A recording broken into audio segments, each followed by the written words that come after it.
Hey classers, welcome back to my YouTube channel. Today I've got an exciting guide for you. If you are looking to save money on your in-game purchases, this tutorial will show you how to use Clash of Clans coupons with Google Pay. Let's dive right in. First, make sure you have a valid Clash of Clans coupon. These are often available through promotional emails, official events, or the Google Play Store rewards.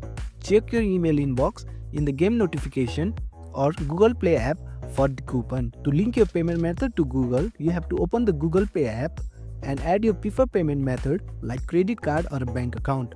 Make sure the payment is verified. Now here is the fun part. When you are making an in-game purchases, open Clash of Clans and head to shop. Choose the preferred pack you want to buy. During the checkout, Google Pay will pop up as a payment option. If you have a coupon, it will automatically appear as an available discount. Select it and complete the payment. Once the payment is successful, the item will instantly appear in your account.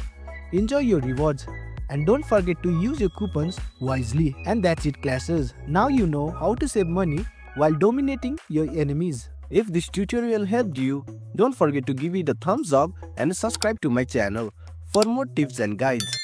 Thanks for watching and I will see you in the next video.